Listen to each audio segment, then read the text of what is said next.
Hi friends, welcome to my channel. PM Kisan డబ్బులు 12,000 రూపాయలకు పెంపు పార్లమెంట్లో కేంద్రం కీలక ప్రకటన. ఇంతకీ ఏం చెప్పిందో దానికి సంబంధించిన వివరాలు ఈ వీడియోలో అయితే తెలుసుకున్నామండి. మీరు ఇంతవరకు నా ఛానల్ సబ్స్క్రైబ్ చేసుకోకుండా ఉంటే దయచేసి సబ్స్క్రైబ్ చేసుకోండి. అలాగే ఈ వీడియోకి ఒక్క లైక్ ఇచ్చి షేర్ చేసుకోండి. దేశవ్యాప్తంగా కోట్లాది రైతులకు కేంద్ర ప్రభుత్వం అందిస్తున్న ప్రధానమంత్రి కిసాన్ సమ్మాన్ నిధి యోజన అంటే పిఎం కిసాన్ సమ్మాన్ నిధిపై తాజాగా పెద్ద చర్చ అయితే నడుస్తుంది. ప్రస్తుతం రైతులకు సంవత్సరానికి 6,000 రూపాయలు పెట్టుబడి సహాయం అందిస్తున్న ఈ పథకానికి 12,000 రూపాయలకు పెంచుతారనే వార్తలు సోషల్ మీడియాలో వైరల్ అయ్యాయి. ఈ నేపథ్యంలో పార్లమెంట్లో ప్రశ్న లేవనెత్తగా కేంద్ర ప్రభుత్వం దీనిపై కీలక క్లారిటీ అయితే ఇచ్చిందండి. అసలు నిజంగా 12,000 రూపాయల సాయం పెరుగుతుందా? కేంద్ర మంత్రి ఏం చెప్పారో పూర్తిగా తెలుసుకుందాం. ప్రధానమంత్రి కిసాన్ సమ్మాన్ నిధి యోజనను కేంద్ర ప్రభుత్వం ఫిబ్రవరి 2019లో ప్రారంభించింది. రైతుల సాగు ఖర్చులకు ఆర్థిక సహాయం అందించడమే దీని ప్రధాన లక్ష్యం. ఈ పథకం కింద రైతులకు లభించేది ఎంత అని చూసినట్టయితే ప్రతి ఏడాది 6,000 రూపాయలు. దీన్ని 3 విడతలుగా 2,000 రూపాయలు చొప్పున నేరుగా ఆధార్ లింక్ అయిన బ్యాంకు ఖాతాల్లో జమ చేస్తారండి. ఇప్పటి వరకు ఈ స్కీమ్ ద్వారా రైతులకు 21 విడతల్లో 4.09 లక్షల కోట్లకు పైగా నిధులు అయితే విడుదలయ్యాయి. ఇటీవల పార్లమెంట్ స్టాండింగ్ కమిటీ అంటే డిసెంబర్ 2024 రైతులకు ఇచ్చే పిఎం కిసాన్ సహాయాన్ని 6,000 రూపాయల నుంచి 12,000కు పెంచాలని ప్రతిపాదించింది. దీనిపైన దేశవ్యాప్తంగా ఆశలు కూడా పెరిగాయి. ఈ విషయాన్ని డిసెంబర్ 12, 2025న రాజ్యసభలో ఒక సభ్యుడు ప్రశ్నగా లేవనెత్తారు.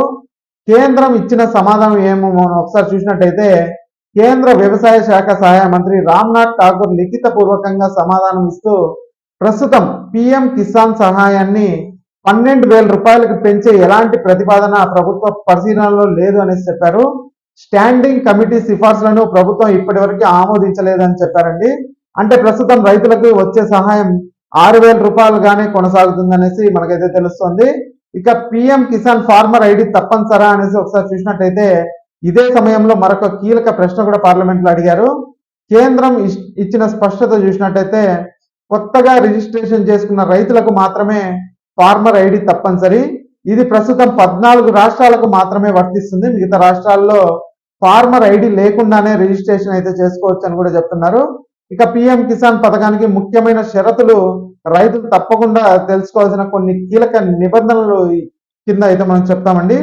ఒకే కుటుంబంలో ఒకరికే పిఎం కిసాన్ లబ్ధి అంటే భార్యాభర్తలు ఇద్దరు తీసుకునే అవకాశం అయితే లేదు అని చెప్తున్నారు. ఇక ఇన్కమ్ ట్యాక్స్ చెల్లించే రైతులు అర్హులు కాదు అని కూడా చెప్తున్నారు. ప్రభుత్వ ఉద్యోగులు పెన్షనర్లు అర్హులు. 2019 తర్వాత కొత్తగా భూమి పాస్బుక్ వచ్చిన వారికి ప్రస్తుతం పరిమితులు అయితే ఉన్నాయి అని కూడా చెప్తున్నారండి. పిఎం కిసాన్ పథకం ద్వారా రైతులకు భారీ మేలు జరుగుతున్నప్పటికీ ప్రస్తుతం 12,000 రూపాయల సహాయం పెంపు అనేది కేవలం చర్చల దశలోనే ఉంది అనేసి మనకు తెలుస్తుంది. కేంద్ర ప్రభుత్వం ఇప్పటి వరకు ఎలాంటి తుది నిర్ణయం అయితే తీసుకోలేదు దీనిపైన. ఇక రైతులు సోషల్ మీడియాలో వస్తున్న వదంతులను నమ్మకుండా అధికారిక ప్రకటనలకే ప్రాధాన్యం ఇవ్వాలని కూడా సూచిస్తున్నారు. ఇలాంటి తాజా వ్యవసాయ ప్రభుత్వ పథకాల అప్డేట్స్ కోసం మా ఛానల్ని అయితే సబ్స్క్రైబ్ చేసుకోండి. అలాగే ఈ వీడియోకి ఒక్క లైక్ అయితే ఇచ్చి ఛానల్ సబ్స్క్రైబ్ చేసుకోండి. Thanks for watching.